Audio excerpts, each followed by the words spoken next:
everybody, how you doing? We made it to another Wednesday. I'm so glad you guys are here.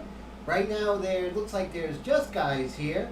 So let's say hello to Roy, Color Graphics 49, good to see you.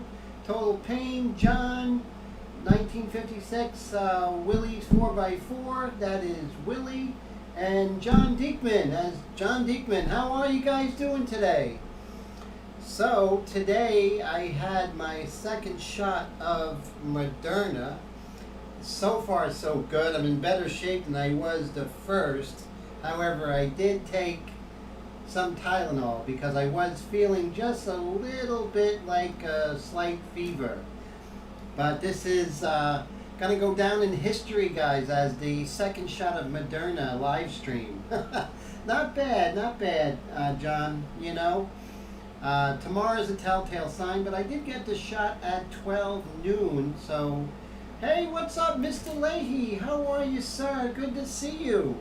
So right now we're 9.5 hours into the actual shot, so far so good.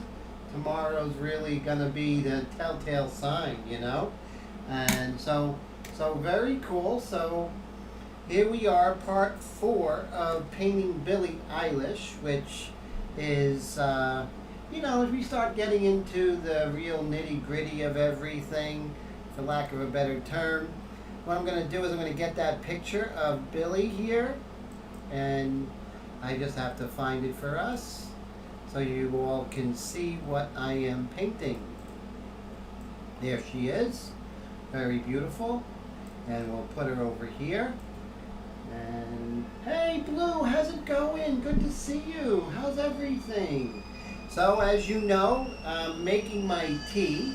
So talks amongst yourselves, and I'll be right back. It's green tea.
Almost ready.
Okay, not bad. That wasn't too bad. Let's see who came in on board since I was making my tea.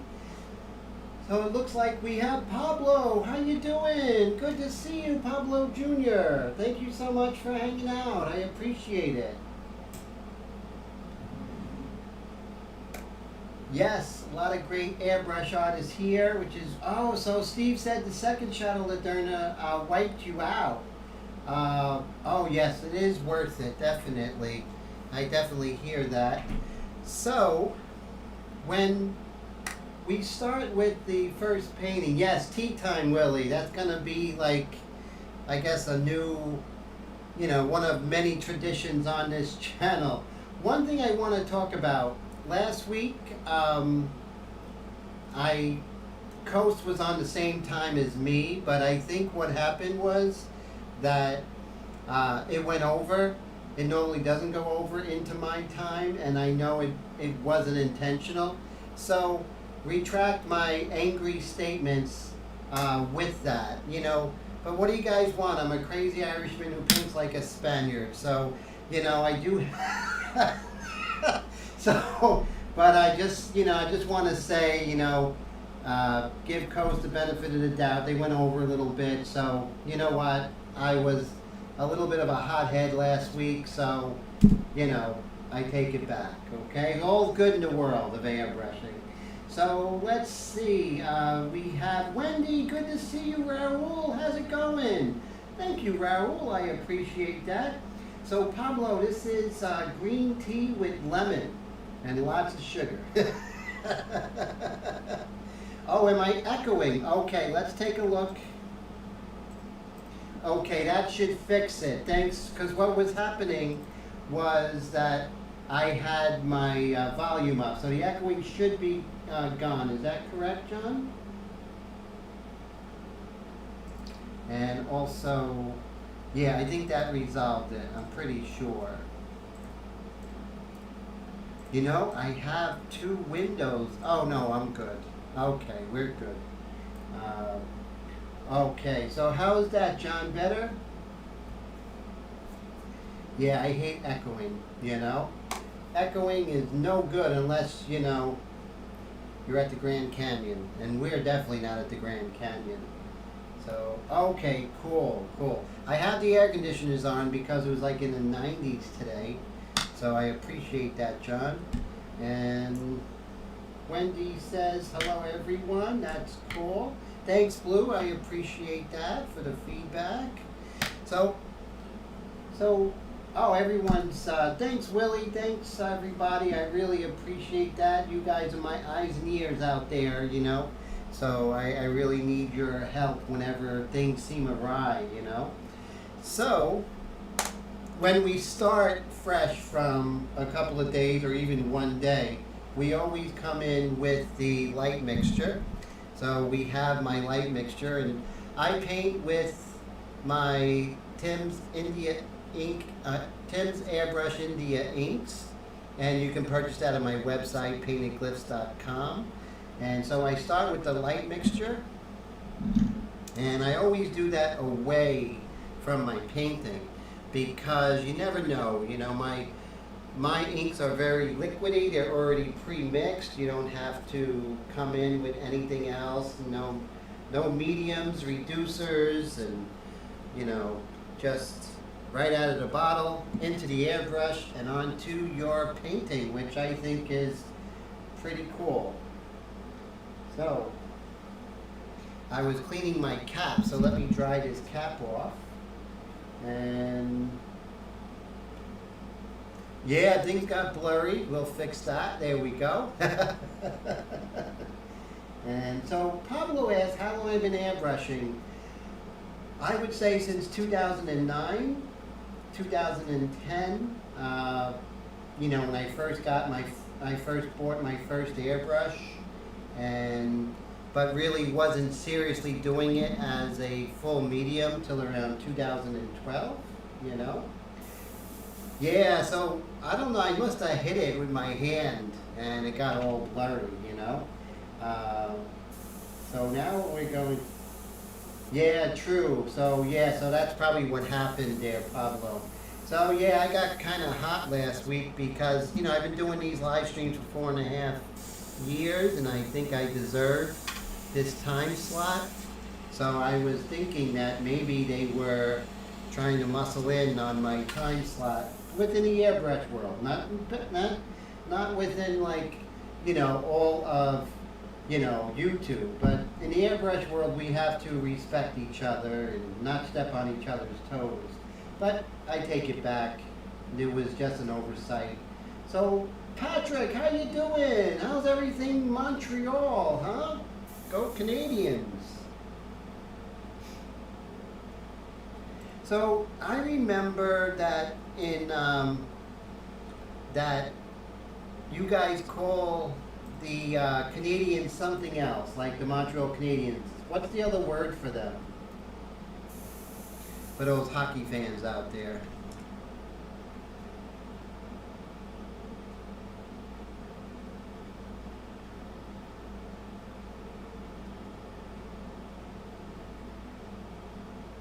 So glad to hear from you too, Patrick. Definitely.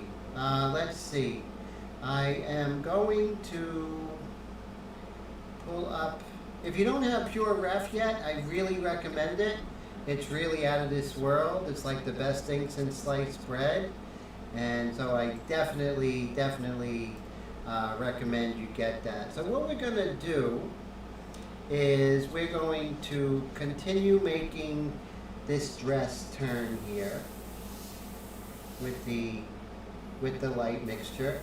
Now we're going to come in with the medium mixture later today, but whenever we start out a paint, the halves, that's it. Yes, exactly. So Willie's a hockey fan, huh? Now the Bruins are called something else. Don't the Bruins have a nickname as well?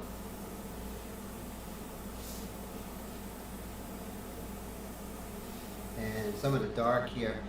There's a really nice light here, so I'm going to try and pull that up with the eraser.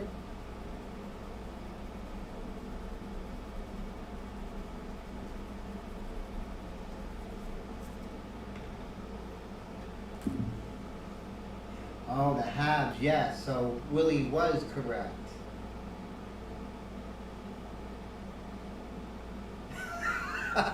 Best thing since sliced bread. Best thing since Betty White. She has been around longer than sliced bread.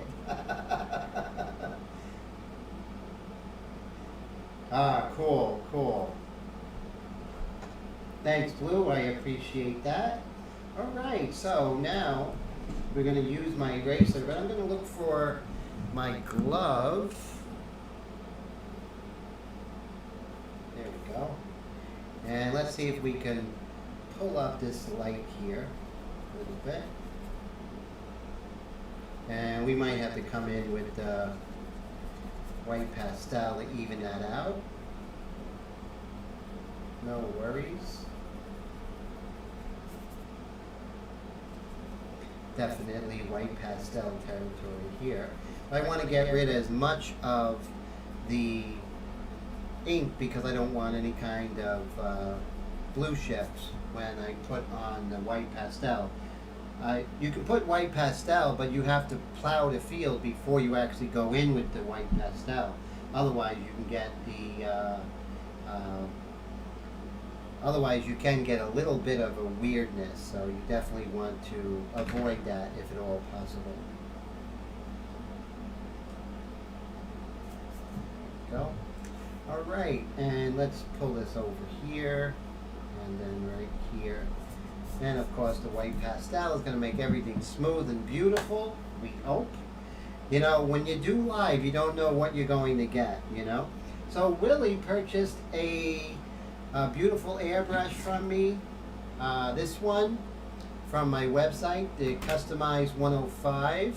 So I sent that out to Willie, was it yesterday afternoon or the day before?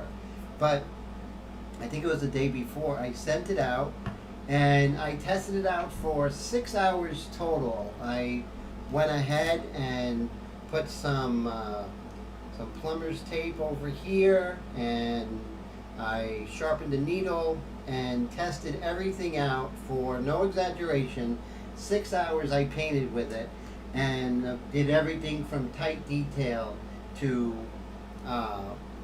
you know, backgrounds, everything, dagger strokes, dots, everything imaginable. Anything that was weird, I fixed. And so any airbrush that someone does purchase from me, such as Willie, and I really appreciate it so much, I went ahead and put it through the ringer. I mean, literally, really went over it, tooth and nail. So when that leaves here, it's going to come out of that box and do everything that my airbrushes do. So glad to be able to do that for you, sir. Sorry it took a while. I think the turnaround was a little longer than I wanted to, so I apologize for that, Willie. I had jury duty, so that kind of screwed things up a little bit. Kind of got me out of my groove. You know, Brad, how's it going? Good to see you. So glad you're here, sir. Oh, yes, definitely. And you're going to love that big cup, you know? It's really fantastic. I really love that big cup myself. And when you're doing backgrounds, it just gives you, you know, you don't got to keep filling up the little cup, which is good, you know?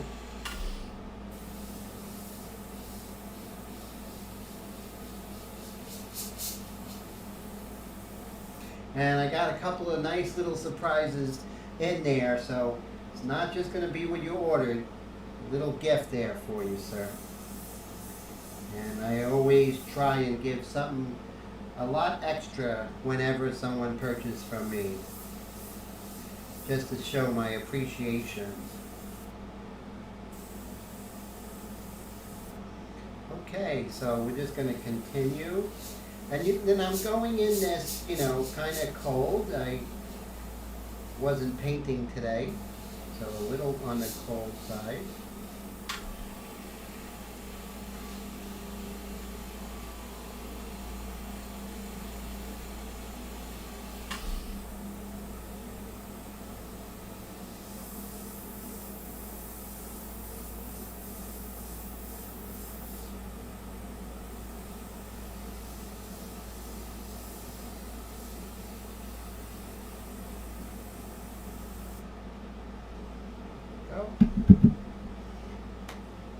My pleasure, sir. Oh, thank you, Patrick. I appreciate that. Thank you so much. So let's go ahead. I think we did enough warm-ups. I'm like a relief pitcher. Sometimes I only need 5 pitches, you know. So we're going to take our medium mixture, which I am running out. Look at that. Good thing I make these, otherwise I would go broke. Actually, they last a long time. So here we go. We have a little left over here. Let me go ahead and load my airbrush to the compressor.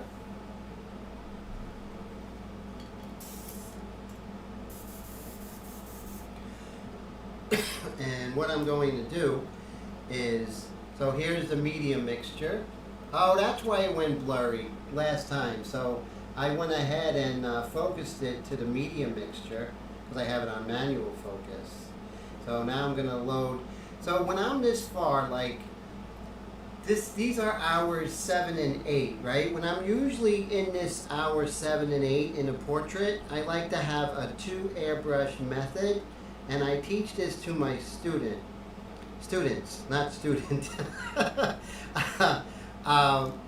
The reason you want to have a 2 airbrush method is that, let's say I'm going into the medium mixture and I'm working, everything's going good, but there's somewhere where I need to go ahead and, let's say I need to go ahead and use the light mixture.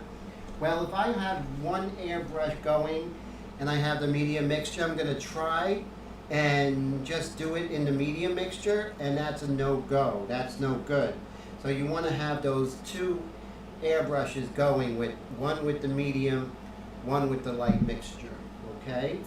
So this is where we start darkening things up and things start getting a little more serious. Okay, so the powers of using the DSLR, we're going to blow up, and what we're going to do is we're going to start where we always started in each layer. And what you want to do is you want to go ahead and begin with the medium mixture. Before I go hog wild in with that, I'm just going to do a quick test with my Extreme Patriot 105. Now, the Extreme Patriot 105, believe it or not, I feel sometimes that the detail is a little better than the Extreme Patriot Arrow, only sometimes.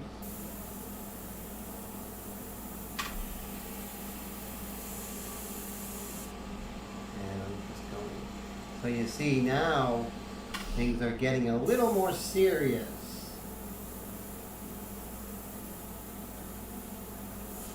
So you see that kind of detail. So with my Extreme Patriot Arrow and Extreme Patriot 105, you can see I'm not worried.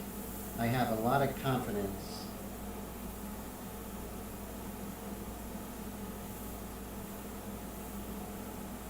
And what gives me the confidence is the fact I know my airbrush is going to do exactly what I want it to do when I ask it to do. And to me, that's an edge. And you don't have to pay $600 for it. It's only $149.95, and that's amazing. So that's what's really cool, is that you're able to do what any Japanese airbrush could do with an American airbrush, American-made airbrush, all Badger parts. And I'll tell you, it feels good to get this kind of detail for $149 instead of putting money away from American workers. So definitely it's like a win-win situation. And I ship internationally, which is really great. So shipping internationally, you know, I only charge $5.99 shipping and handling. Yes, I lose money doing that, but I want this to go all over the world, you know? That's very, very, very, very important, you know?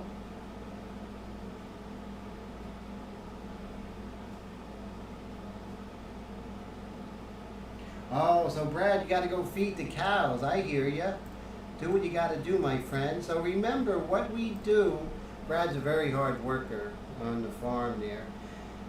So what we do on one eye, as you know, we have to go ahead and do on the other eye. That's just how it goes, right? So let's go ahead and make that happen. Hey, what's up there, Bill? How's it going? So we always start at the iris. And you see we just darken that up. This painting reminds me the way it's, every painting has a personality. Every painting I don't really know exactly where it's going until I'm going there.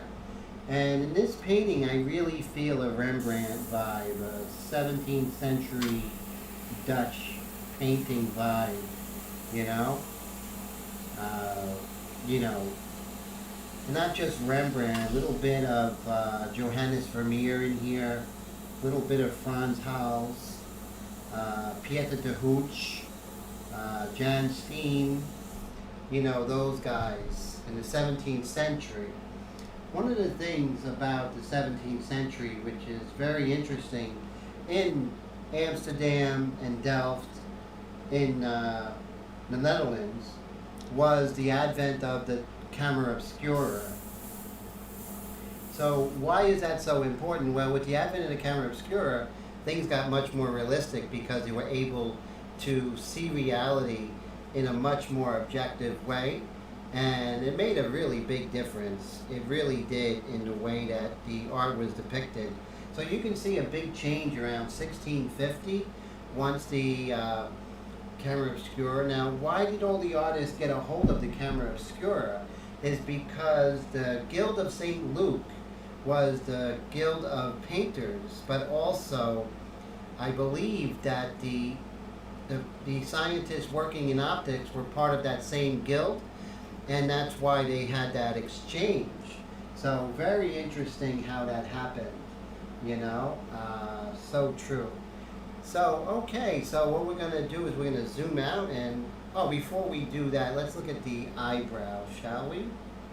Let's zoom this, move this down this way. Remember, what we do on one eye, the other eye must follow. I can't tell you how many paintings I see on the internet where one eye looks really good and the other eye is like not so hot. And they even said, well, this eye is better because I had the practice of the other eye. Well, you know what? That's not good enough.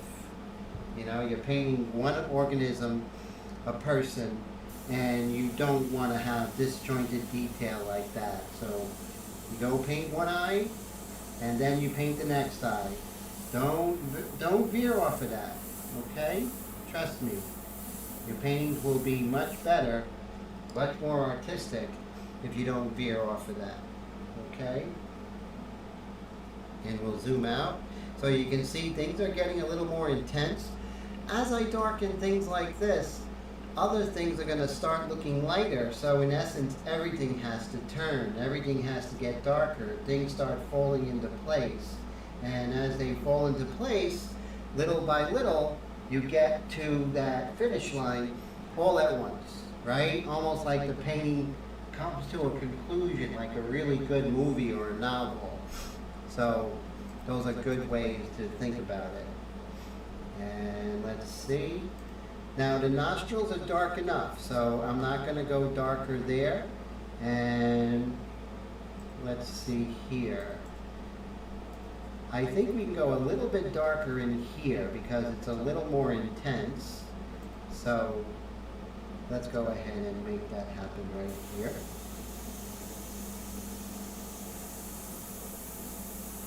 Still in the medium mixture, everybody. So this is the first time we're in the medium mixture except for the background. So it's a big step. And you can see we were going 6 hours before we started with the medium mixture in the portrait.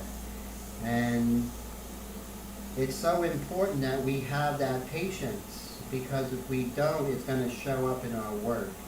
We need to have that patience.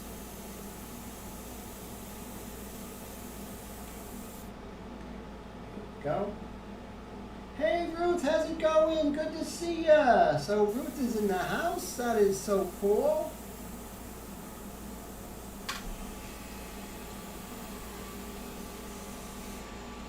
So Ruth, can I talk about the new channel you're thinking of making, if you don't mind? I could let everybody know. I think people would be very interested if Ruth's ready to talk about it.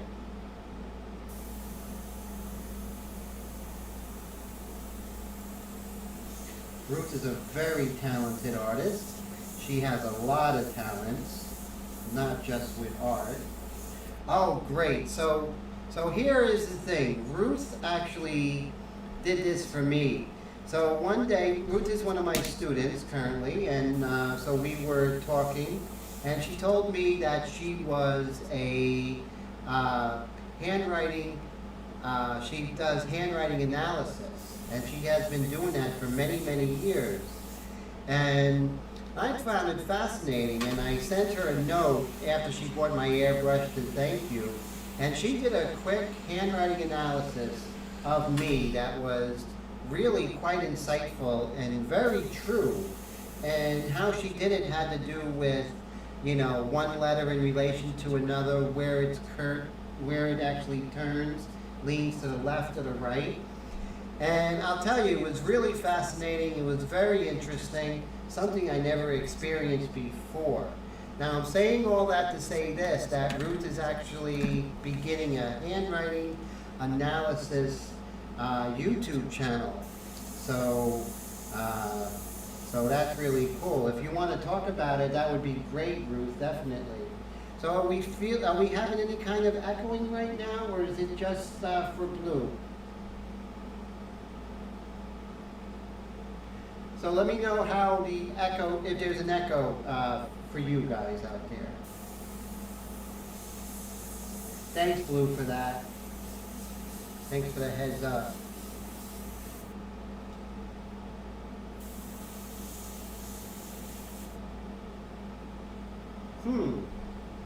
Okay, let's see if there's a reason for the echoing. There shouldn't be. We have the Yeti microphone. No, that has to do with the air conditioning, guys. That's not echoing, unfortunately. If I turn the air conditioning off with the Moderna shot, I will melt right here on the live stream. So, you know, it's a combination of the summer coming and so, oh, so Ruth says that she's been doing analyzing handwriting for 25 years and hoping to do live streams. That's really cool. I'd like to be in a stairwell.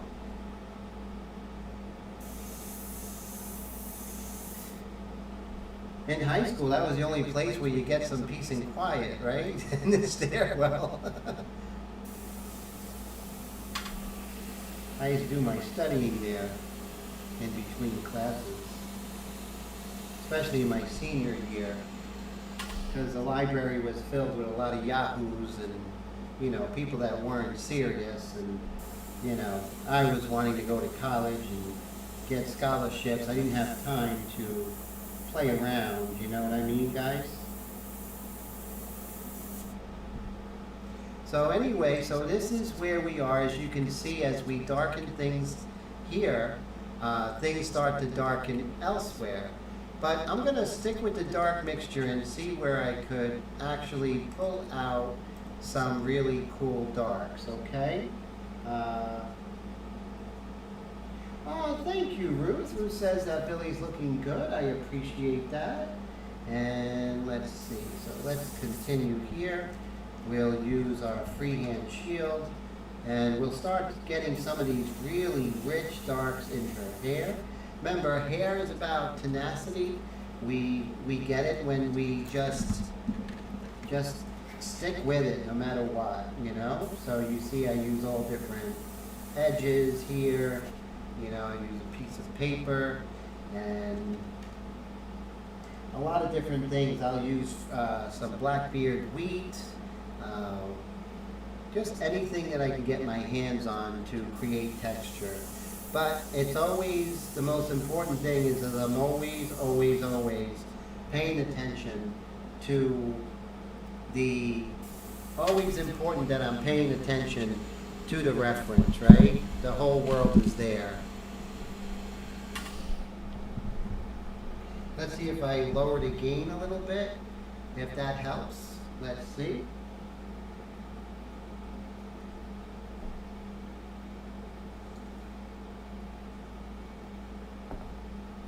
Interesting question, Ruth. What if someone has illegible handwriting? How would you handle that? That's a good question, right, Ruth? So I'm glad you asked that, guys. I'm interested. That's fascinating. See, I'm just continuing, bringing down some of this hair here. Now, I usually go perpendicular and not parallel, but there are exceptions, and this is the exception with hair. Just make sure you wipe it off in between, you know?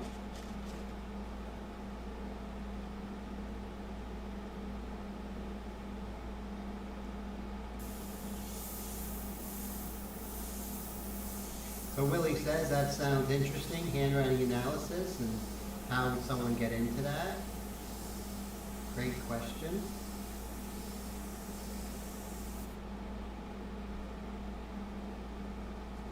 Yeah, a lot of people say they have bad handwriting. I never had bad handwriting. I didn't have like beautiful handwriting, but you know, it was always, you know, kind of right in the middle.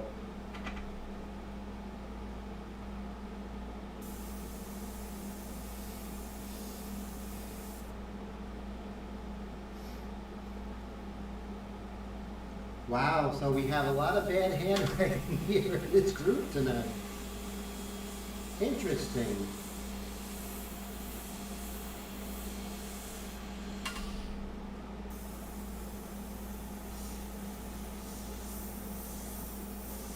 So even when I'm doing here, everybody, I'm looking for the larger shapes, right? You have to look for the larger shapes first, and then the smaller shapes will reveal themselves, and they'll be subservient to the larger shapes.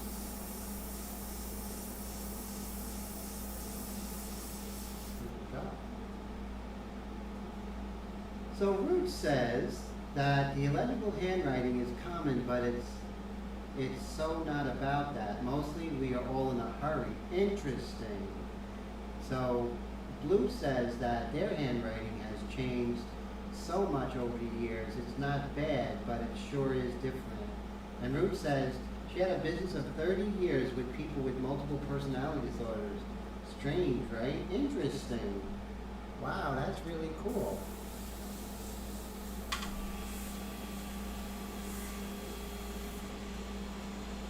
It's also interesting how I often make a, how do I say, a parallel between finding your own style in art and handwriting. And I get that question often, is how do I get my own style, right? And I always get that a lot. And I say it's like your handwriting, that your own style will reveal itself and you can't stop it, you can't speed it up. It's just going to happen. And that's something that, you definitely don't want to force. It's almost like forcing, your own personality. Your own personality comes out naturally. You don't have to do anything. Oh, so Ruth, Blue has a question. If they wanted their handwriting analyzed, where could they send it? So that's a great question. So cool.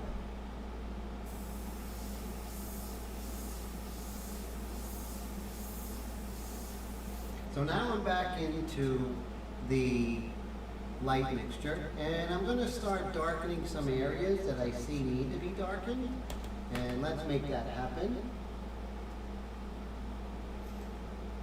And so right over here, this can definitely be darkened here. So I'm pumping that trigger, and when I want it to gradate to a lighter value, I increase my distance as I move to the lighter value. You let the airbrush do the work, and when you pump that trigger, you can control the distance of the actual marks, the gray marks, the dark marks, and you could control the distance in between them. And when you do that, you are paying attention to what's happening, and voila, you have skin texture. So skin texture is much more about observation than anything else, and that is so true. Blue says a lot of today's youth have kindergarten chicken scratch handwriting.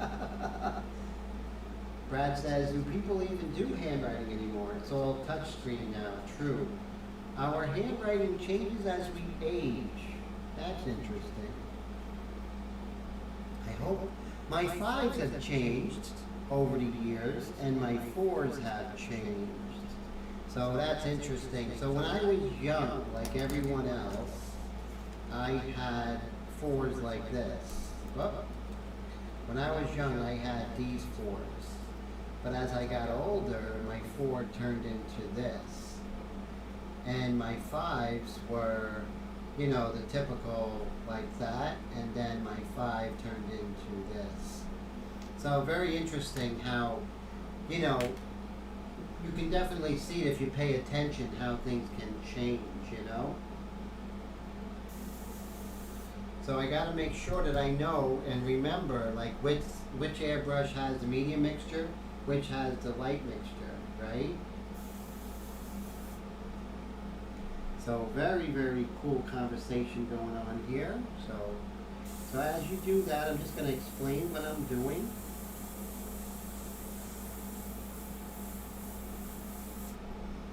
And there we go. So, if anyone here, has an endeavor or something they're doing, I'm more than happy to talk about it. If you want me to discuss something that you're working on or a project, I'd be more than happy to help promote you all, because that's just, what we do here. We're all in it together, you know. Let me see if I can lighten, just calm this down a little bit.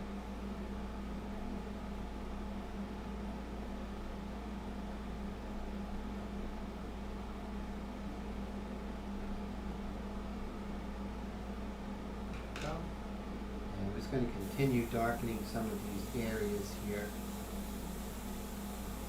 And as we do the medium mixture and then darken things, things start looking, they have more of a dynamic range, meaning it has more of the values from 1 to 8.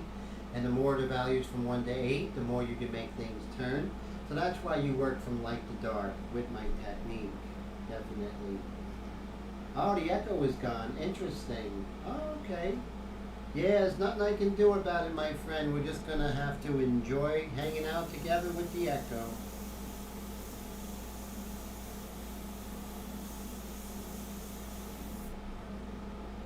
Hey there, Colette. How's it going? Oh, wow. Watching from the phone, Colette's... We had a class scheduled today, but Colette's internet went out, so that was a bummer.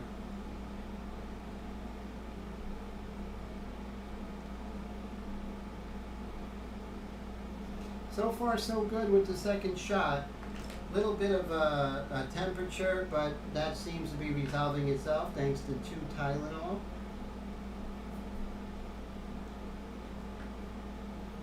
So it's better when I'm closer to the mic. So why don't I bring the mic closer to me? Dun dun dun. How's that? That mic's so closer to me, I think I'm gonna be married to it. How's that, sir?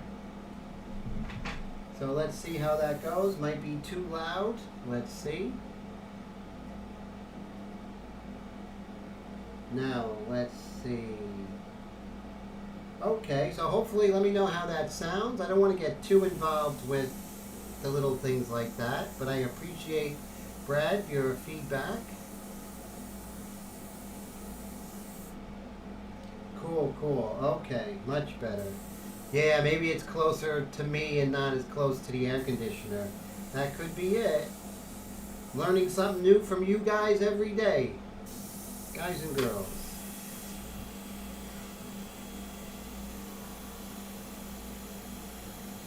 So you see here where I have this really light area, it's not really as white, so I'm just going to pump the trigger. I'm going to be about 4 inches away. I have 25 psi on the airbrush, and I'm just pumping that trigger, and I'm controlling the space between your ink or your strokes are just as important as the strokes itself. Remember that. One of your tools is the space between what you paint. What you don't paint is just as important as what you paint. Trust me. That's something you learn, I've learned, and also distance. You're not going to hear too much about distance out there, but I'm going to talk about distance all the time. Distance is more important than skim milk, you know? So distance is so crucial. And we're going to also bring this mid-tone down here because it's going to make things turn better. Again, 5 inches away. And when I want to get even lighter, I'll go to 7 inches away, and I'm pumping that trigger. So I'm getting such a beautiful skin tone. And that's so crucial, you know? Oh, Willie got the one shot. Okay, cool. Did you get Moderna or did you get the Pfizer, Willie? Oh, no, you had J&J, yeah. So the one shot, you know, that was really cool. One shot, you're done, right? Bada bing, bada boom, no problem. Remember, you can control how dark and how subtle you can go just by distance. And that is the secret weapon, distance. Many people, I never see them painting from 7 inches away. I live 7 inches away. You know what I mean? I live 7 inches away. Most of the time I'm painting from at least 5 inches away. So remember that. Increase your distance when you're painting. It's going to make a big difference. trust him. You know, I want you all to do great paintings on your own, you know. I got my second dose today, Wendy, at 12 noon Eastern time. Then thanks, Blue, for that. Oh, Ruth says her eyebrows are amazing. Thank you. I appreciate that. And so we have a lot of little tiny, really super subtle lights in here, right? Because her face is not flat. She's not a robot. So there's a lot going on in here.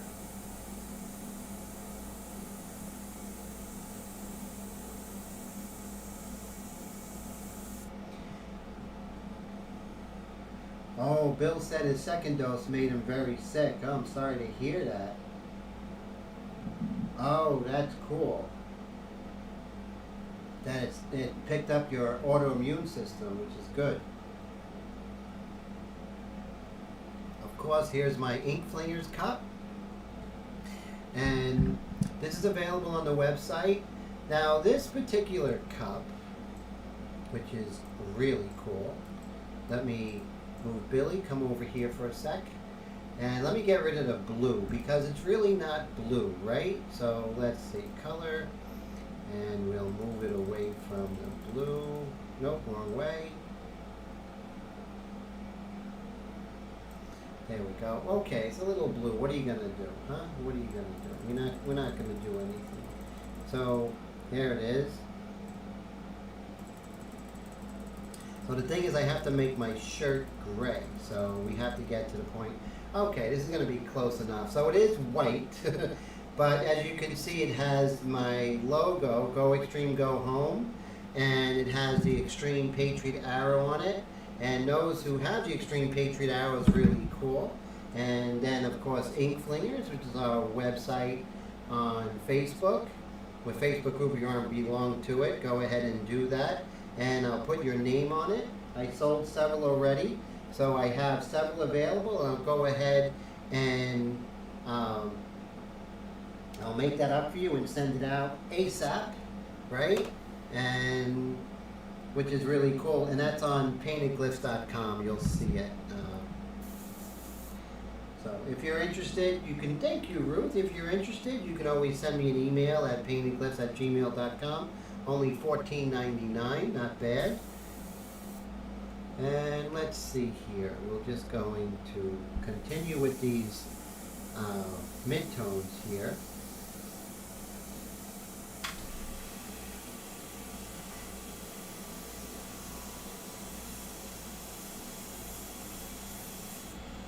There we go. Oh, so we're looking at me and not the painting. That's not good. Less me, more painting. That's what I hear people saying out there.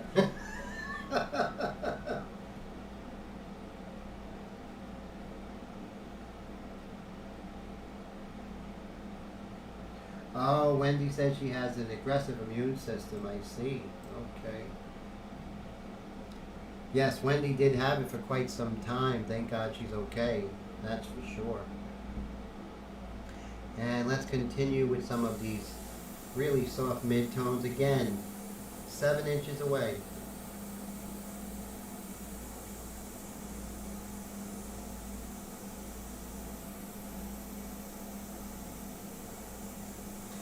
Remember, the space between your strokes are just as important, if not more, than the strokes themselves, okay? That goes for hair, that goes for skin, that goes for anything.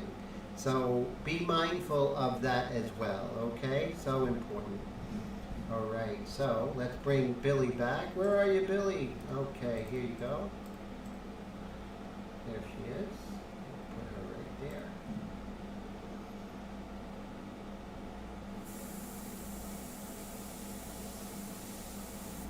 Now let's see if we can get our mono eraser over here.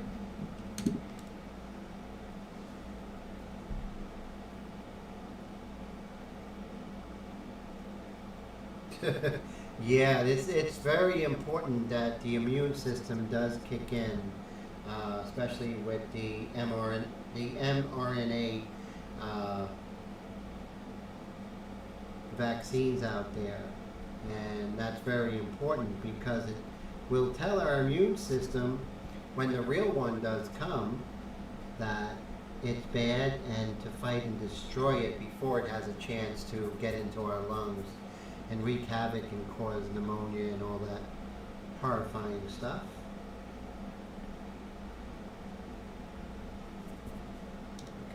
And you see, now we can actually get ready for the light mixture, which might be later today, if not next week. I'm not sure. No dairy, no gluten.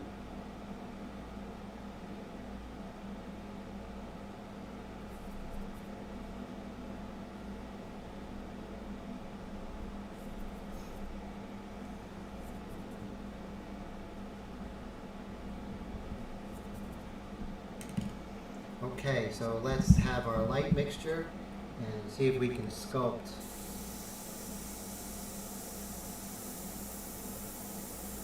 the shape here underneath her bottom lip.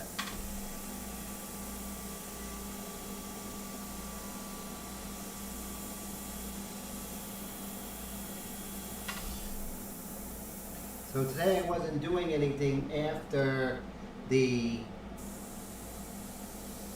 after I went to get my shot. I just pretty much just chilled out and watched TV, and I don't watch much TV.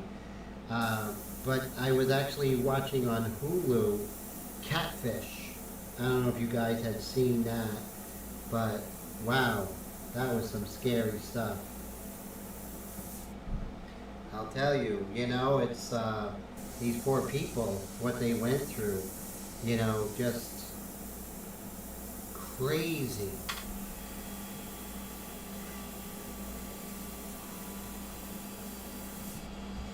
And I'm going to start with some texture in her beautiful mouth here, her lips. Now, when you're doing striations in the lip or wrinkles, make sure that the values, A, are very close to one another, and B, that you're getting the direction correct of those striations. Those are very important little things to really consider when you're doing this.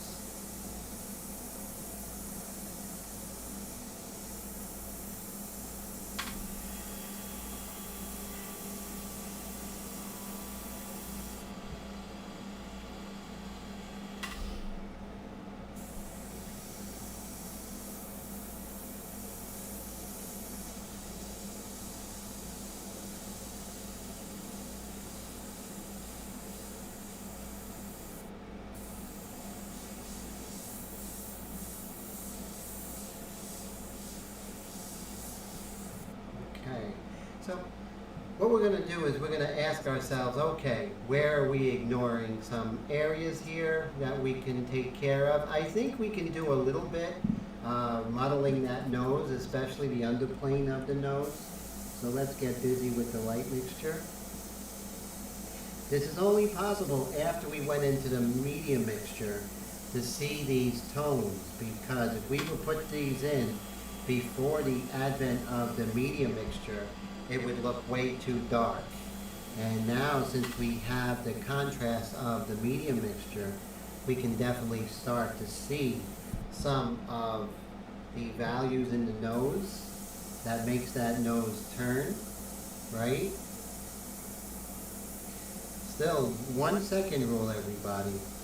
The most important rule in painting, whether you're painting in pastel, oils, pencil, doesn't matter. 1 second rule is everything. If you're not, you're paying attention to either your subconscious mind will always send you adrift, or what you're going on your memory. And so you don't want to do that. So 1 second rule, everybody. You paint for a second, you look for a second. You paint for a second, you look for a second. Just like that. Then you're going to start seeing things for what they are. So, in essence, what are we learning tonight? What we're learning tonight is that when we darken the area with the midtone in hours 7 and 8, you're going to start to see that the darkest darks are going to darken, and then the midtones are going to darken. So that's one thing. As we are going further in and we're starting to develop the midtones and the lights, we're going to start seeing skin texture. And how we do that is that we increase our distance from the surface with the airbrush, but we pump the trigger, and we have control over the space of our strokes, and as well as the direction and the aim. So remember, space is something, the final frontier, as they say, but space is really an element that is not talked about in airbrush, and I'm talking about it. So the space in between your strokes when you get further along is just as important as the aim, the value, and the edges. So it gets more and more complex the deeper you go into it, just like chess, you know? We think, okay, the more we learn, the easier it gets. To some extent, yes, but another extent, new and more intense stuff comes about, right? So that's very, very important. And as you can see, here we are, and let's continue.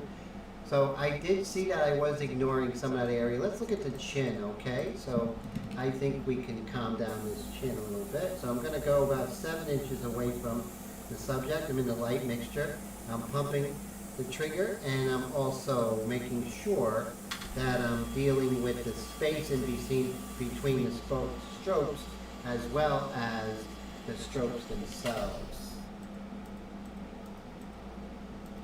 So no matter what you're doing, if you're painting lures or you're doing landscape or anything, that applies. The space in between is really going to get you the texture, you know? And, you know, if you're using, stencils, that's okay, but I'd rather you use them as training wheels so you don't have to use them down the line, okay? Because I'd rather you see what's happening, understand what's happening, rather than rely on them for long term, okay? So let's move down her neck here. I'm going to squint my eyes, right? And when I squint my eyes, I can really start to see, you know, the values as I go down to the neck here, how much darker it is. Again, I'm 7 inches away, and I'm pumping that trigger. And I'm just trying to get an understanding on what's going on with the relation of the neck and her face, right? So I want that face to come forward. So what I'm going to do is I'm going to go here perpendicular and not parallel. And I'm going to really accentuate that because I want her face, her jaw to come forward. Very, very important. And yes, I don't know what to tell you guys. I do apologize, but I can't help you. So hopefully it'll fix itself, but I do apologize. And let's just continue here, and we'll just move down here. And we're just going to continue working on this and keep it going, you know.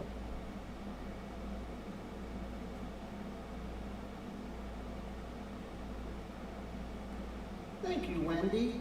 I definitely want to be cool, you know, especially after having the COVID shot. But, you know, we'll get through this.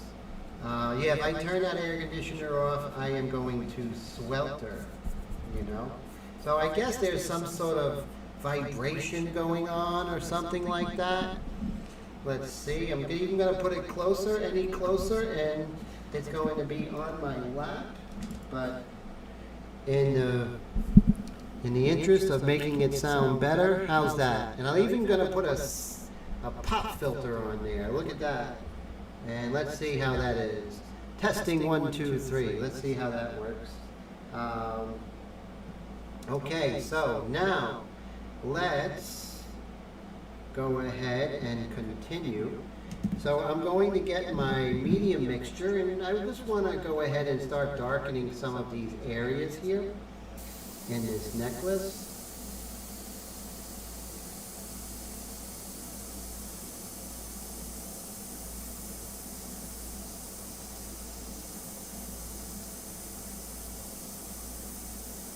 Thank you, Blue. I appreciate that. And we'll just see how I'm just darkening that. I'm going to worry about highlights and individual shapes later, you know.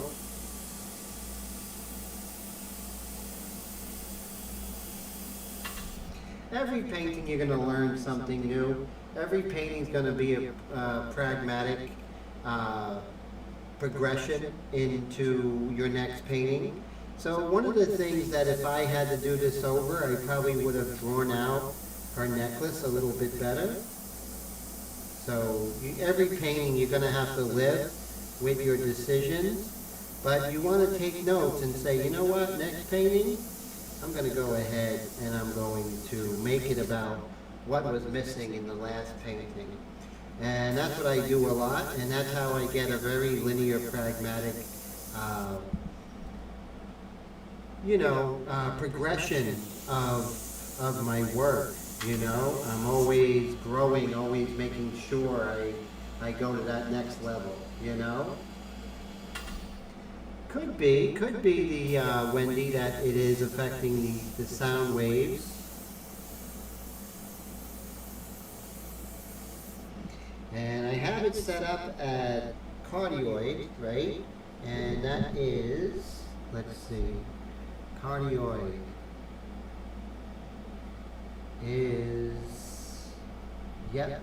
So that should just take care of that. But let's see how it goes, right? Let's see how this works. Now it's like super close. Oh my God, it's going to be on the painting.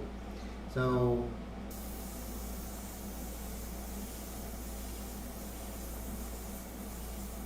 And every painting you want to have a little bit, every painting you want to have just a little bit of experimentation, right? Just a little bit of experimentation is crucial. So let's do that.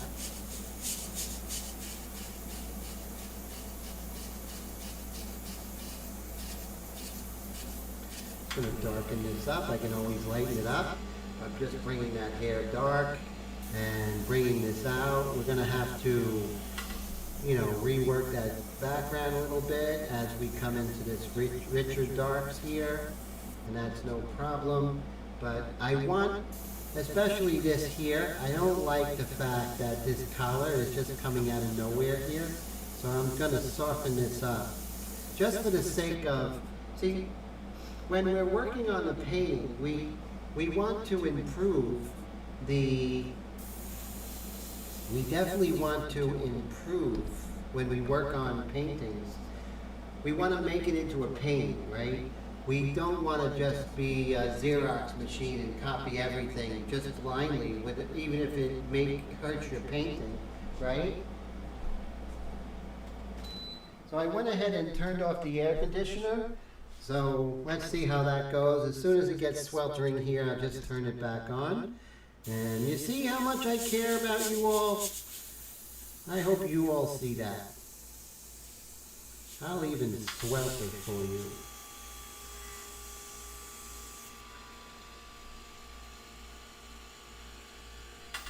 Oh, thanks. Steve says he loves the way the darks are coming together and or pulling everything together. I appreciate that, sir. Yeah, it does have that chiaroscuro kind of Caravaggio vibe happening as well, which I do love. I'm kind of more of an edgy person, although I don't really appear that way, so I do like edginess in my work, That's the crazy, I think I do paint more like a crazy Spaniard than anything else, So, that's basically, Giuseppe de Ribera is a Spaniard I love. I love Diego Velázquez, just incredible artists, And I do like a lot of emotion in my work as well. No echo. Okay, I might turn on fire, but there's no echo. On news tonight, a live streamer went on fire earlier today.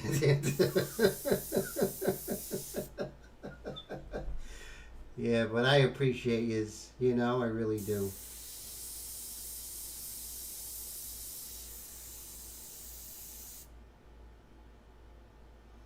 Ah, thank you, Willie. I will once it gets stifling.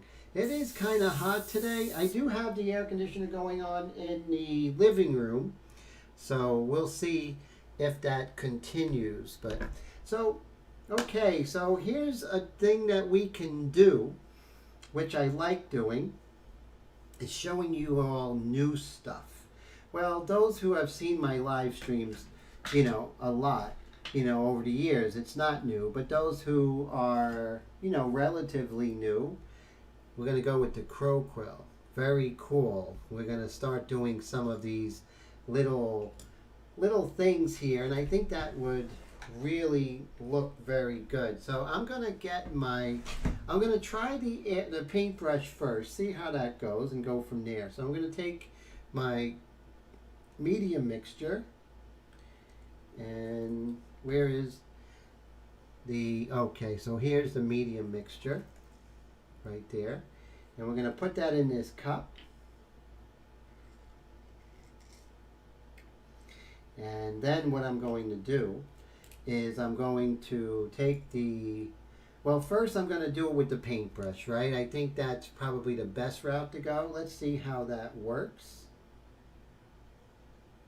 Now all the materials here are on my website at paintingclips.com if you wanted to go ahead and purchase. If you're interested in doing this technique, it is a lot of fun. And so what we're going to do now is we're just going to come over here, and we're just going to start doing some of these little squares. They don't have to be perfect, it's not about, the painting's not about these squares.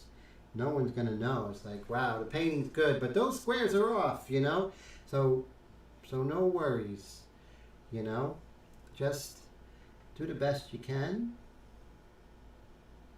1 second rule, but still does not have to be perfect, right? Doesn't have to be perfect. So Brad says he got one of those in, oh yeah, the crow quill. Yeah, that's so cool. Yeah, those are great. They're fantastic. We're going to go into the crow quill in a little bit.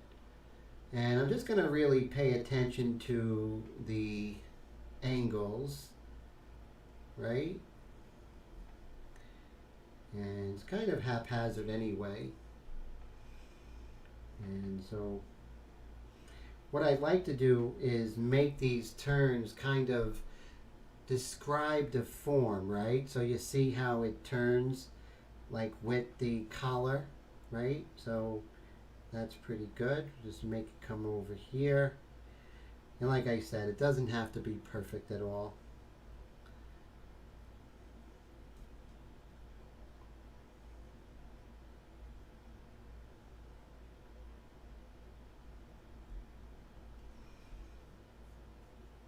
And then once we put shadows in there, it's all going to be good. It's all going to come together.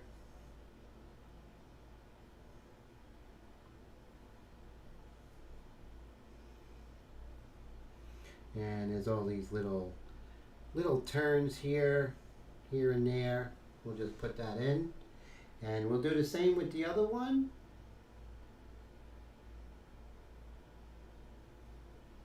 Oh, Brad, yes, are you still feeding the cattle? Right, that's true.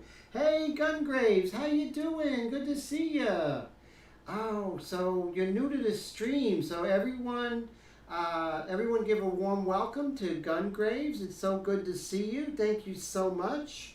Always happy to have somebody new and welcome you to the group. And, this is just a very laid-back atmosphere. We meet every Wednesday, even when I have COVID shots. It doesn't matter, right? So, which is pretty cool. And let's do the same over here. We'll just, I think the paintbrush is probably the way to go because it seems to be doing the job.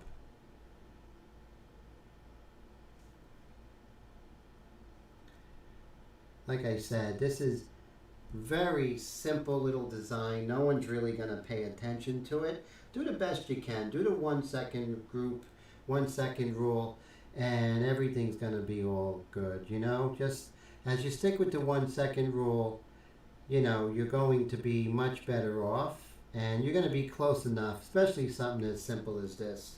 You don't want to get hung up on little details like this. But you do want to make sure that you make it worthy of the rest of the painting, right? Doesn't have to be perfect.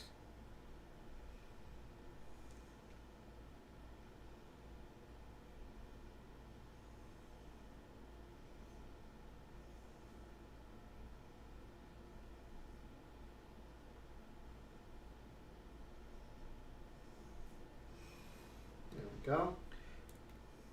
See how simple that all is. And then we can darken up some areas where it needs to be, like right here. Seems they're a little bit darker.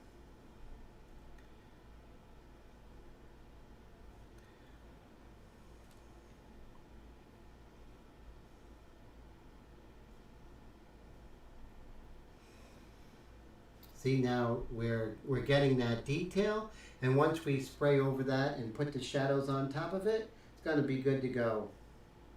Oh, Willie says this may be Tim's last painting before he melts. Yes, let's pray for November, guys, right?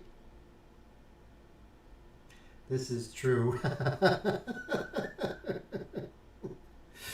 Oh, you cracked me up there, Willie. Again, 1 second rule, we're going to go ahead and we're going to paint the little designs in her cute little shirt here.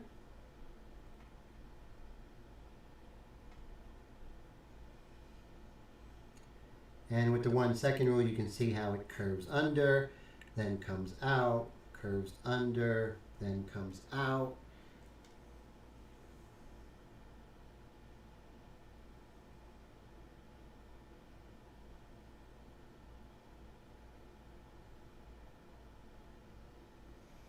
And oh, it's definitely hotter in Texas, definitely. Yeah, me too, Willie. October is, I'm just so happy in October, and I love November. Oh wow, November in New York. Wow, is that something? I will always want to spend my Novembers in New York. It's just the best weather, Willie.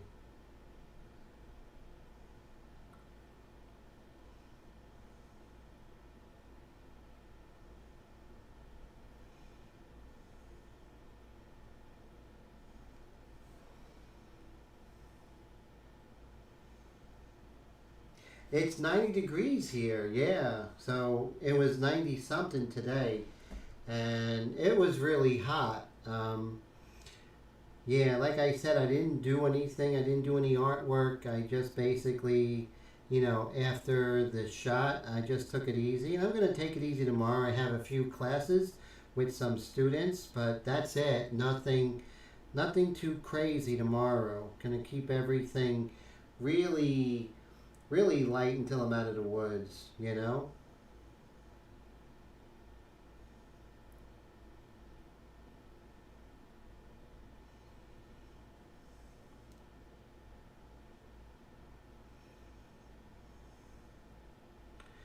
But I do have some plans for 2022, you know, God willing, for some traveling, some of my own traveling classes that I'll be doing in certain areas of the country and Europe. So that's my goal. And so once everything calms down, but we're talking 2022. Right now, you don't want to be too much traveling.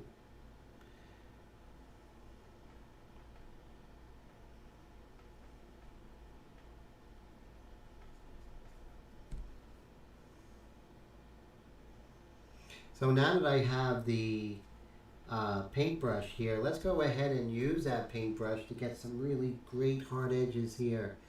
This will be fun. Okay, so we're going to come over here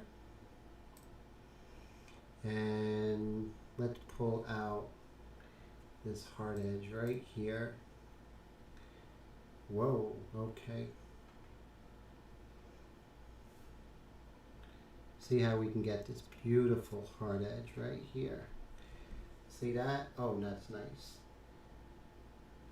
Oh man, so Willie Weld, so that must be amazingly hot, especially with that helmet, right? Yes, Texas is the land of extremes. Everything's bigger in Texas, right? Beautiful country, Texas. And I say country, like not country in itself, like landscape and stuff like that. Land.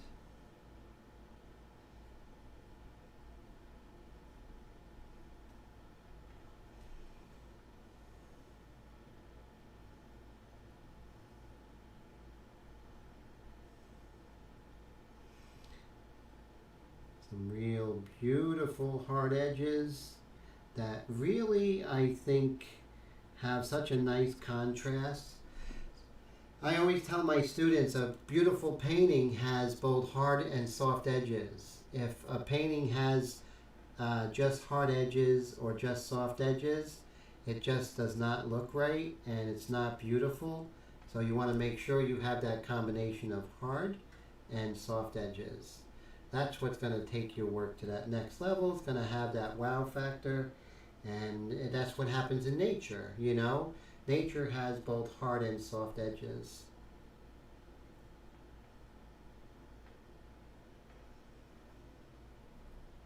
And since I have this here, why don't we use this really nice on her her pupils. Pa-pow, just like that. And, ooh, here's a beautiful hard edge right here. So, Gungrave says, thanks all, been watching Tim for a good 7 months on his PlayStation, so I couldn't interact. Oh man, that's so great. Oh, so cool. I really appreciate you. When you get a chance, send me an email at paintingclips@gmail.com. If I could see your work, I'd love to see it, you know. And I can put you on our list, so when I have a new live stream or whatever, I could definitely, or a giveaway, I can definitely send you an alert. No spam, by the way. Just alerts, just friendly alerts of new stuff. And so here I can actually come in with that paintbrush and I could work on some of these really nice, nice shapes here, like right here. Everything's at your disposal, you know. Those who would tell you that it's better to do everything with the airbrush, please don't listen to them. You know. And even Mr. Leahy will tell you. You know, it's not about it's about doing whatever you can to make a beautiful painting that comes close to your initial vision. And Mr. Leahy does echo that a lot on his live streams, which are on every Monday from 6 to around 7:30 every Monday on his Facebook channel, Steve Leahy. So definitely look him up, and that's where I learned about the magnets, you know, from Mr. Leahy's live stream. So everyone learns something from Mr. Leahy.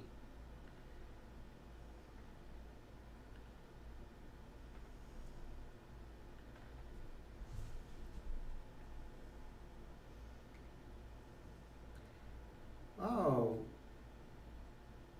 Yes, Mr. Leahy is extremely talented, that's for sure, Blue.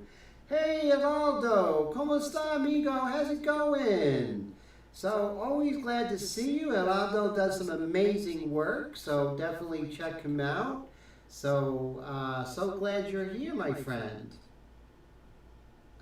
And he agrees that airbrushing, everything is possible. but not the best way to do everything. Exactly. And so that's so cool. So good to see you, Geraldo, as always.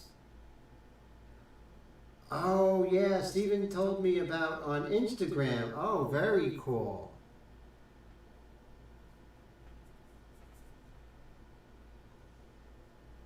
Yeah, Steve does some good stuff on Instagram. I just show my work off on Instagram. I never really got into that platform. I'm more of a Facebook and YouTube kind of guy. Though I will start doing some more YouTube, but YouTube, I'll do some YouTube live streams, but they're going to be very impromptu, right? Almost like a flash live stream, right? As you can see, we're just coming in here like that.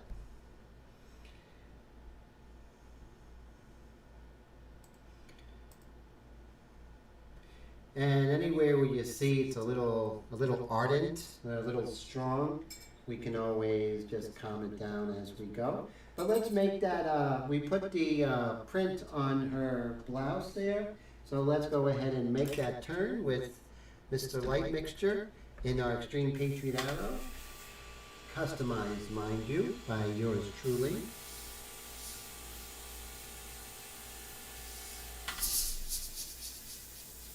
So you see how we make this turn.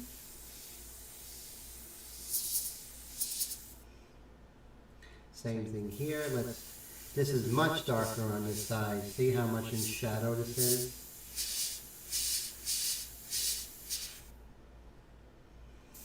Same thing here, much darker.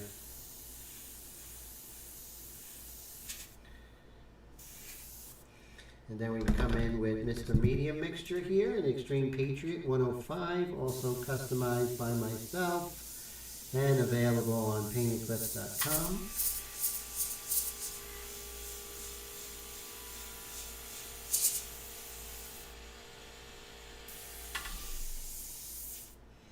And where is, here we go. And let's go ahead and let's put in, this is where parallel will be acceptable. Usually it's perpendicular, not parallel. This is the exception. So you see we're going to start doing some hairs coming up here. See that? There's always an exception to the rule, but we don't talk about the exceptions until we are actually working on the exception, if that makes sense.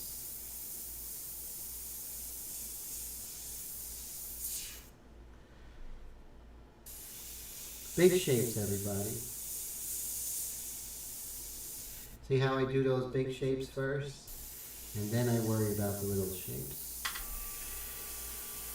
Little shapes are way, way, way down the line.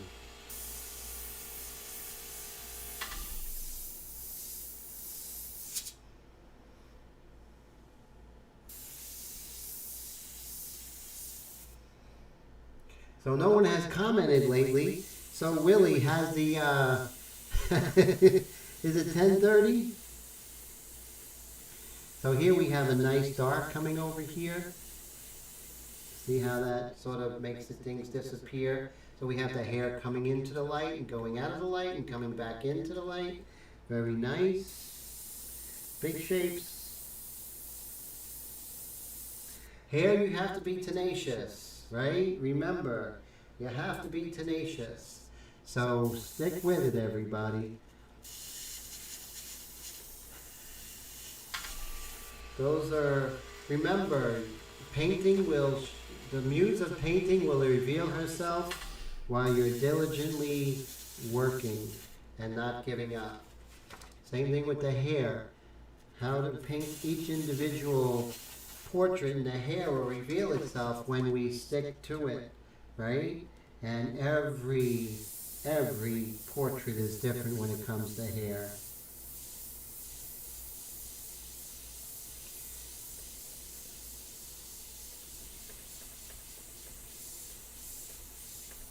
There we go.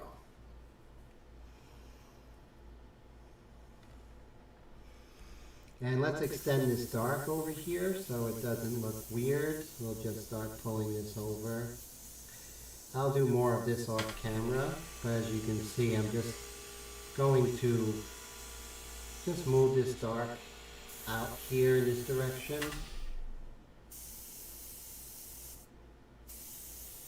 Okay, time for the light mixture. Let's go ahead and start working on her eyes here. And she does have light eyes, however, I think we can darken them just a little bit, meaning the iris.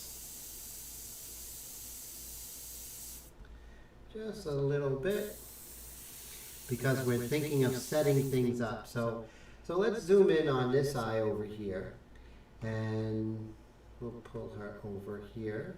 Here we go, Billy. There we go, right there. And let me zoom in on this eye.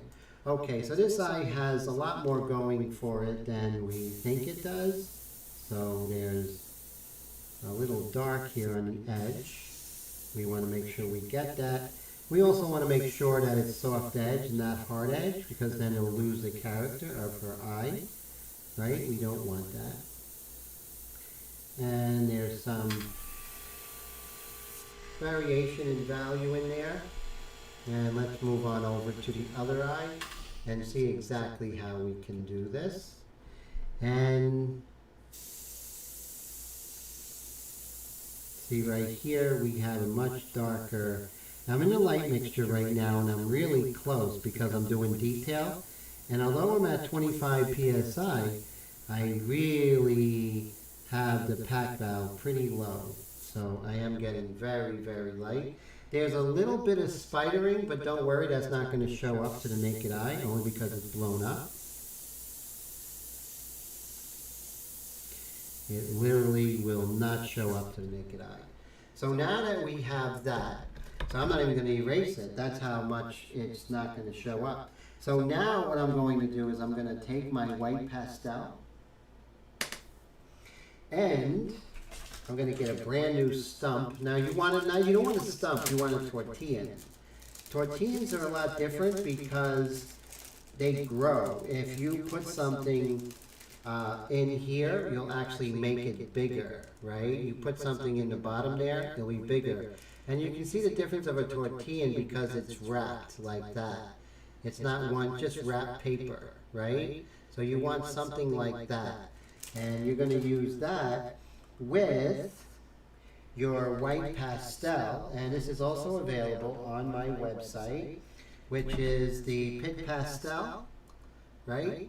And the white, and I'm going to pull it off of the sandpaper, and look at that beautiful point I have, huh? Okay, so now let's go ahead and sharpen this up. Pow! There we go. This is just very quick, just to show you how things will explode once we come in with the light, with the white, I should say, which is enhancing the light.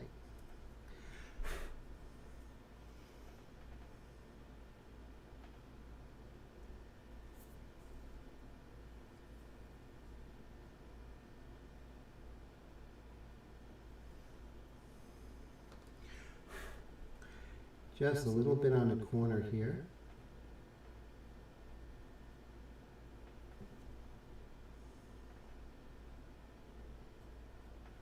And then we could use our Fondant Porter, and we can pull down this light just like that. And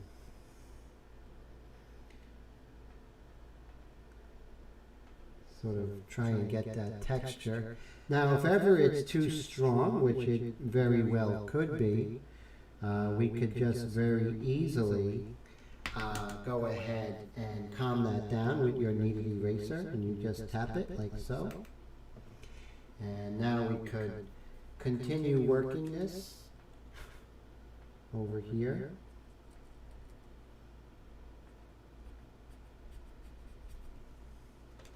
And let's go on over to the other eye.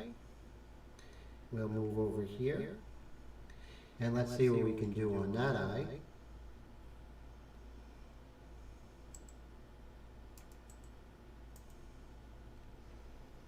And again, I think the best, sometimes Fons and Porter is better, sometimes just a white pastel. And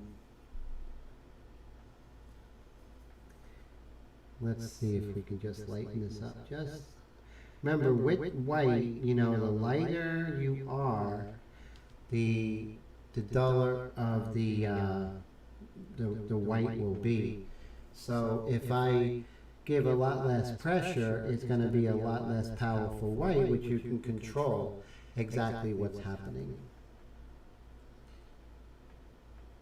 With painting, you can control the elements, and so you don't want the medium to dictate to you.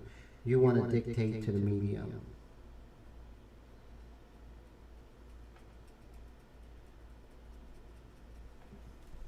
There we go. Remember, when you are painting in the shadows, everything is a whisper, meaning all the values are much closer to one another when you're painting in the shadows. And when you're painting in the lights, everything is much more powerful, much more contrast. So there's very little contrast here on the shadow side, definitely relative to the light side. And let's zoom out and see what we have. So you see, wow, so her eyes are really starting to pop out. Hey there, what's up there, Mr. Todd? And Wendy, I hope you feel better and take care, and I really appreciate that. Hey Mike S., how's it going? And let's see here, and we're just going to continue.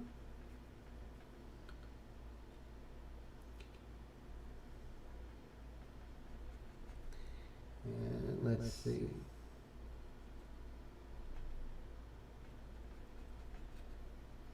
And you can see how that white just really pops things out there.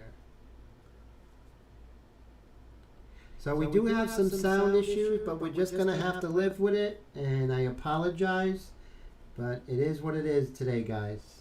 But thanks for alerting me, everybody. But I'm done trying to fix it. Been trying to fix it all day. I'm done.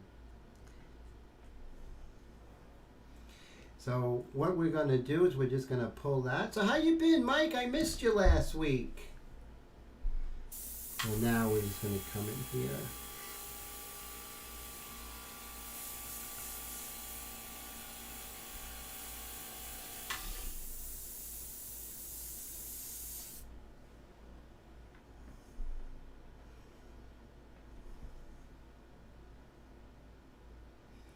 Yeah, I'm not interested in the sound anymore, guys, so don't mention it.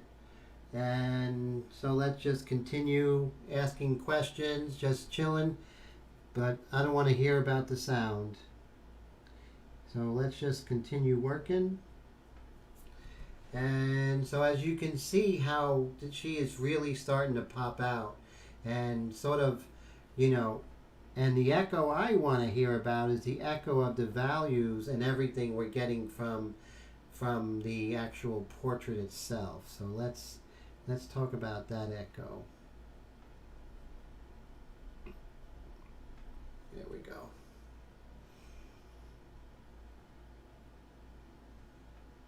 Oh man, so sorry your hub's not working, Mike. I'm so glad you're back though.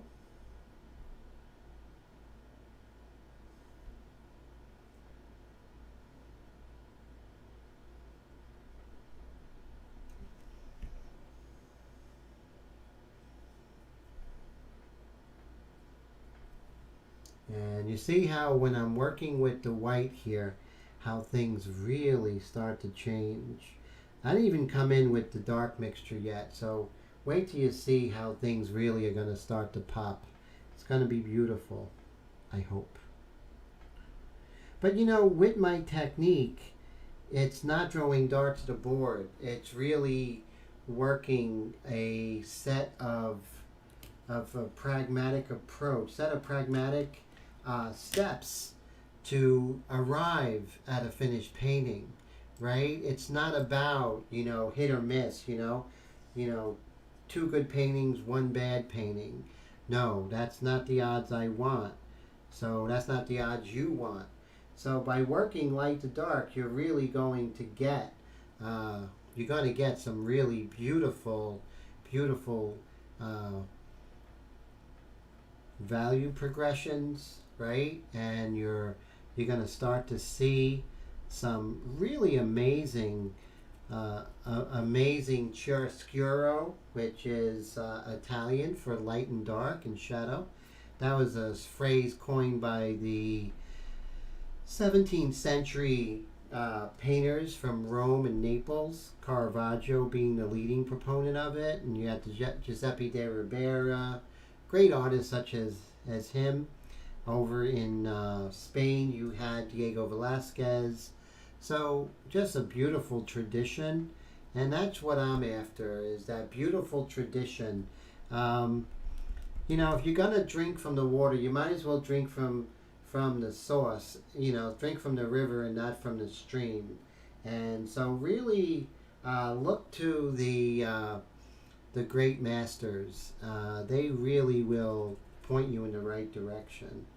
So as you can see, we're at 11:06, so that's going to give us a long time to actually sort of bring in Billy here. So let's do that, shall we?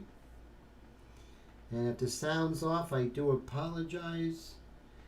But the tea is hot, and the art is good, and the air is flowing.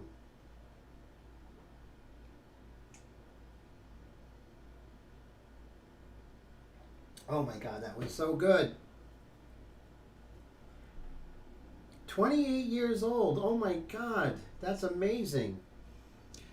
That's like a dinosaur there, my guess.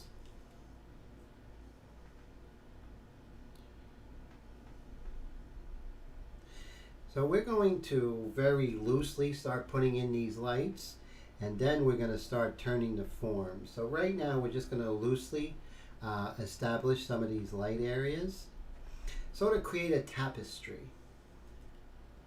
So I want to continue down here a little bit, and then I'm going to move over here, this beautiful zygomatic arch here. Oh my God, this is such a beautiful light, guys, as it comes in. But look how skin texture happens. It has nothing to do with anything else but observation. So if you're going to use one of those skin stencils, which I have nothing against it, but please observe what's going on. Just don't spray it. And I want you to understand what's happening. And that's what I tell my students, you know. Yeah, I want you to create a great painting, but I want you to understand why it's a great painting. You know, why is the painting that you're working on better than the painting that you worked on before? Brad says she's really popping now. Thank you, sir. Much, much appreciated. And we're going to actually start smoothing out some texture, too. So you think the sound is bad now? Wait until I turn the air conditioner on in a few moments. And because that's going to happen. So right here, I'm just going to pull this down here. So we want to have her anatomy going on here, here under her chin there. So we might calm that down, or we might intensify the light over here. So look how this is really, see, that's the thing. It's all about setting up, right? You know, like, if you're new to the channel, why is he in the light mixture so long? You know, why isn't Tim just going in with the dark mixture and just going in like a cowboy with guns blazing? You ever see those guys with the Createx, and they come in with black, and they're right there, they're just blasting their dark immediately, like in the eyes, and they have nowhere to go. Remember, you want to like chess. You want to set up your pieces, right? And then go on your attack. You don't want to go on your attack first. You want to set them up. Your newest computer is 8 years old, and your scanner is 20 years old. Oh, you're not old, my friend. You're experienced. That's how I look at it, Mike.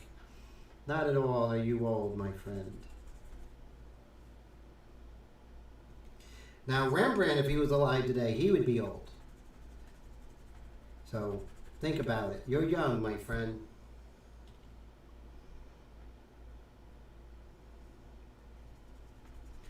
So now I'm sculpting the light, and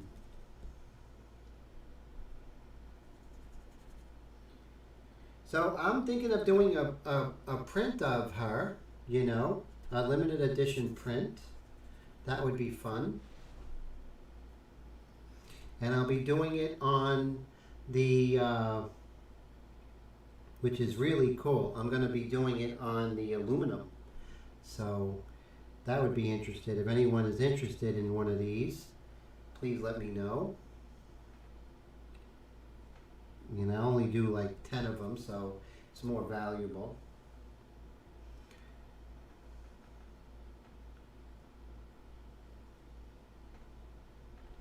There we go. So funny, in retrospect, from the first shot of Moderna to this shot, I was in much worse shape in the first shot than the second shot, at least as the live stream is concerned, you know.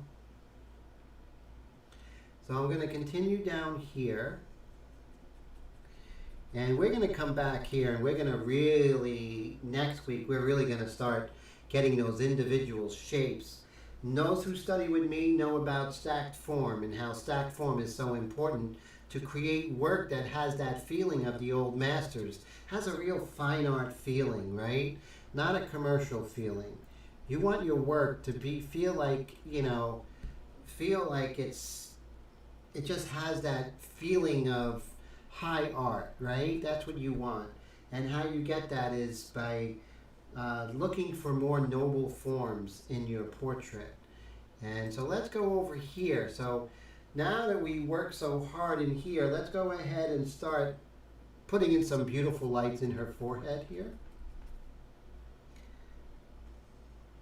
Remember, we're painting the light and not the likeness, right? So when we're painting the likeness will show up on its own accord, which is great. Mr. Bill Snagan, how you doing? Love the work you're doing, sir. Kicking butt and taking names. I saw that car you're doing. Holy Toledo.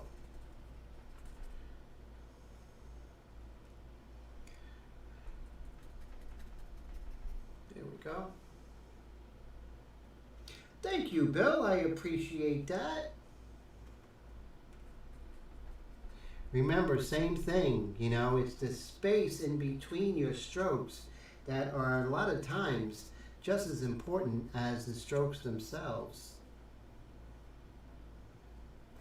Let's go ahead and calm down the corner of that eye there. You see how ardent that is? So two things we can do. We can shape it with the kneaded eraser, and then we can go ahead and tap it and sort of calm it down. See that? We got to calm it down a lot more. Okay. There we go. If it's not calming down, you get out your light mixture.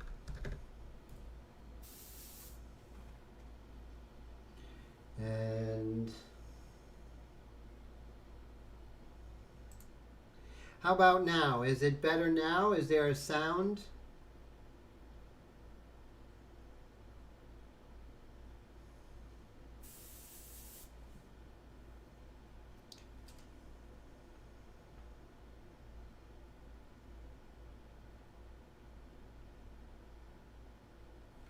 So is there an echo? I think that should have resolved any echoing. Let me see if that did it. I sort of hit a button. Sound is good. Okay, so I realized what it was. My live streaming software updated, and when that occurred, the live streaming, some of the parameters I didn't hit. So there was a little button there. So okay. So it only took me 2 hours and a half. 2 hours. So I'm turning back my air on because I'm dying. Okay, so that one button, that was the one button. What are you going to do? What I might do is go ahead and repurpose this footage and might put it up without the echo. Let's see if that works.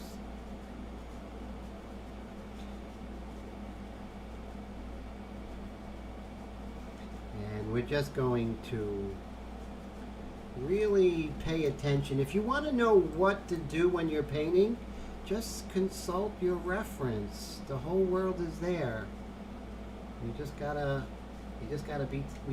to be tenacious.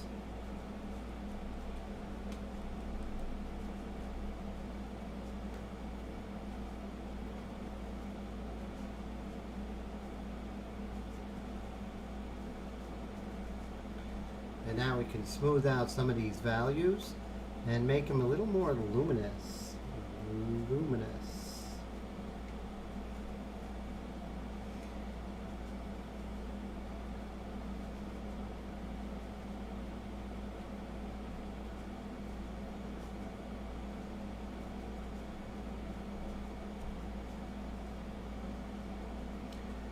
So I would say there's a possibility we'll be done next week, but I'm thinking this is part 4, so we will have 6 parts of this one.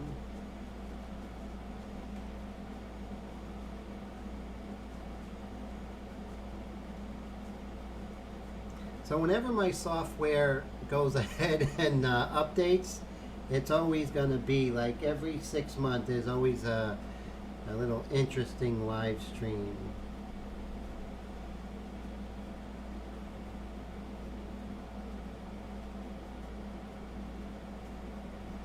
Okay, so let's take a look at her lips here. Whoa, here we go. Put some luminosity in those lips.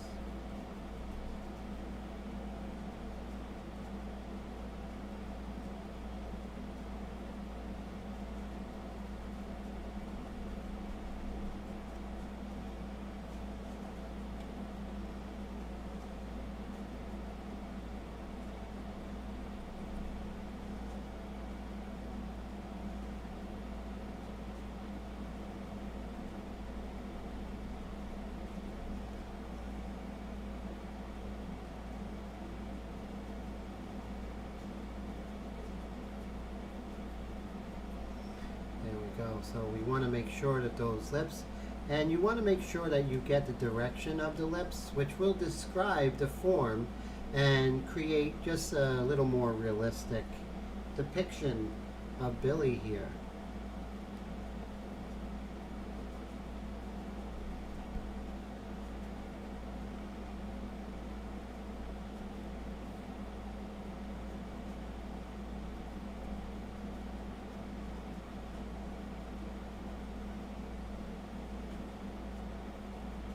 Remember, less pressure, you're going to have a lot less of the white coming off, the white pastel, and sort of gives you more control. When it comes to painting, I'm a control freak.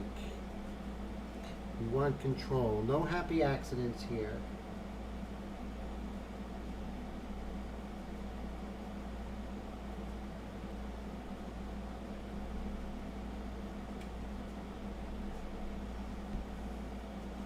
Okay, so what we can do is we can start squinting our eyes and asking us if the value. So I'm asking myself, what is the value of this lip? When we're further along and we're actually painting the whole ensemble as we are, not a nose, an eye, a mouth. We're not Frankenstein here. We're painting an organic organism, a person with lots of parts, and we're bringing it all together. When we do that, we can say, what's the value? So I'm going to look for the echo value. Echo is the word of the day today, right? So I'm going to say that the value is probably, if I was going to look where that value is, I would say right about here, right? So I'm going to echo that, and I'm just going to darken it a little bit with the light mixture. And let's make this happen. Again, I want to do a dusting. So I'm going to be approximately 4 to 5 inches away. Remember that, when you're struggling, 9 times out of 10, when you're struggling, I guarantee it's a distance issue. When you're struggling with detail and control, I should say. When you're struggling with control, I can almost guarantee it's going to be a distance issue. Work on your distance. Take notes. See what the airbrush does at different distances, okay? So important. I'm just going to dust over this, and I'm going to look for the variations of that upper lip as if it's a shape, right? So I see it slightly darker here, slightly darker over here, and at the corner there. So I'm looking as a whole and then looking at the parts. Same thing with the lower lips. How does it relate to the upper lip?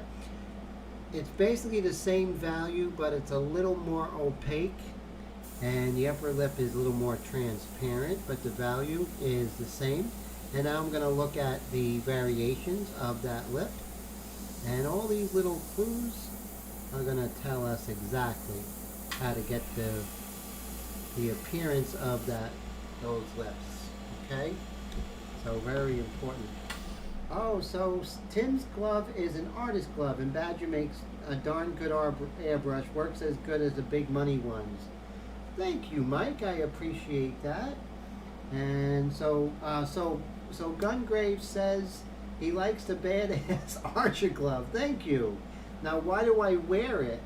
Now, I wear it because I don't want to get oils onto my work, and so there's oils in our hands, and so that would really disturb the surface, and when you go ahead and airbrush on it, it's really going to give you a lot of trouble.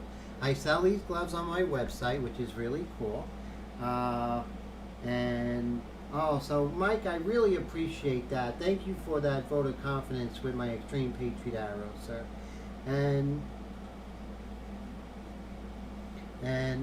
But most of my art looks better. Thank you, Mike. That's great. And so I appreciate that, guys. I really do. And so where are we at? 11:22. We're really getting there, right? So we're going to continue with this light mixture. And remember, when we're doing the striations in the lips, remember that the values have to be really close.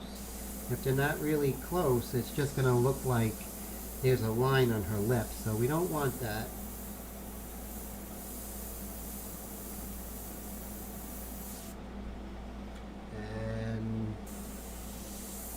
Right here it's a little bit darker as it sort of curls up, and same thing over here.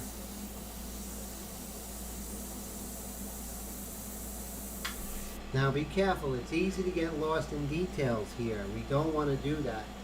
So we want to make sure that when we move around, that we are moving around in a good, a good clip. You're not staying in one area. So this is what I said, as you see, if I put something really long in there, it actually will, let me try this needle.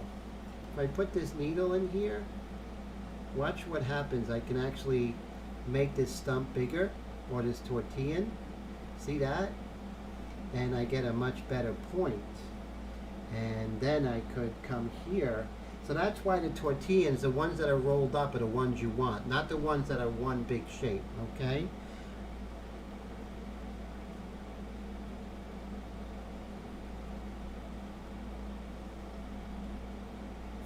And let's work on this beautiful upper lip here.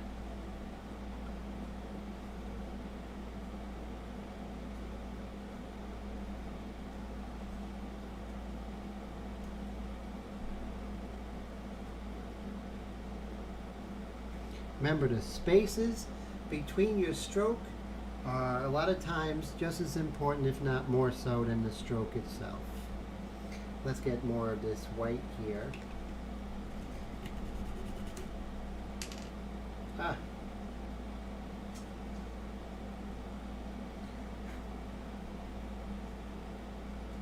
Rome isn't built in a day. We'll probably put some areas in and then come back later and resolve it even more, erase it, go back. With this technique, it's what's really great about it is you don't have to solve the equations right away. You can just slowly get there, right? There's no rush. But the thing is, we don't want to stay in one area too long. That could get into trouble.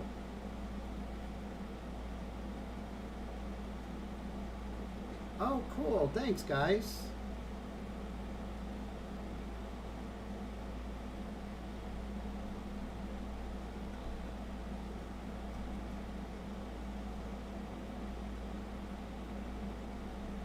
Like I said, we're just working on the big shapes as always. The little shapes will come.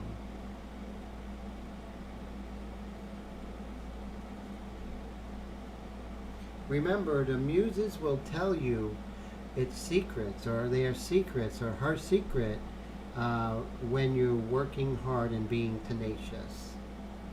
So stick with it, everybody. Stick with it. The secrets of painting will reveal themselves to you.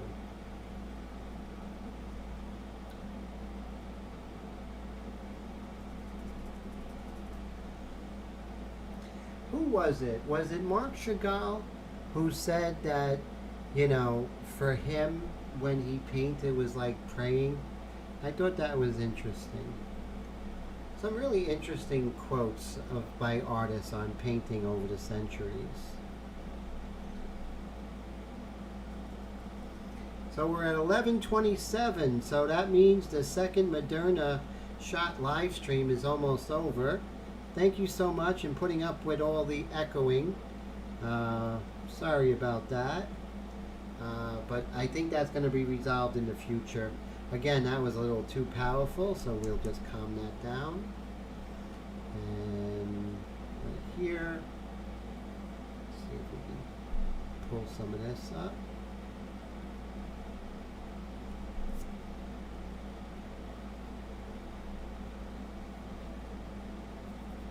And let's come in with the light mixture here and calm down some of this.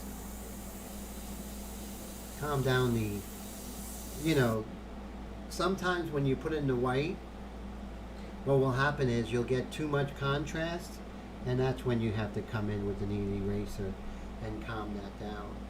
I mean, it's the best thing since sliced bread when you're doing lights in this later stage, because if you were doing it straight with, let's say, airbrush and paint, you wouldn't have this flexibility. And for me, the flexibility is everything when it comes to working at this stage, because it's almost like working with, honestly, it's almost like working with wet clay.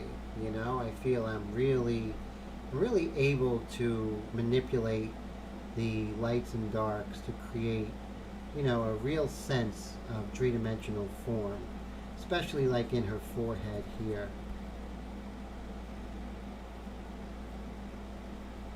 I want you to really feel the light and shade here and feel the form when you're working, right? Feel that forehead. What would her forehead feel like? I know that sounds kind of esoteric, but when I do that and I really kind of just ask myself, you know, with observation and looking, but also ask myself, you know, what would it feel like to touch her forehead or whatever I'm painting, you know, to touch it, you know? Brad says she's looking great. Thanks for another great feed. Have a great night, Brad. Good luck on the farm. Willie, have a great night. Thank you so much. Let me know when the airbrush arrives. I really appreciate it. Thank you, Steve. I appreciate that, and my guests. And thank you, Gun Graves, for hanging out. I hope to see you next week. Email me, paintingcliffs@gmail.com, if you have any questions. Always great to talk to our new peeps here. So I hope to see you again. And like I said, I kind of like the way the live stream is very small, because, you know, then we can have real conversation. So I don't really care that we don't have a big group. I just care that, you know, we have a great group, that, you know, we feed off of each other, inspire one another. You guys and girls all inspire me. So this is her so far. What do you think? How's it going? We are at 11:30, so I always promise to give you all the full 2 hours. And so, you know, stick with the 1 second rule on your own work. And so this is her. This is the young lady Billie Eilish as we're going. We're really getting there. Thank you, Willie. I appreciate that so much. We might even finish next week. We don't know, depending on how fast things go. But I really appreciate your time. Thank you so much. Second shot of Moderna. So far, so good. And take care, Todd, everybody. Have a great rest of the week. Happy Thursday. And again, sorry for all the echoing, but it will be resolved next week. Bye, everybody.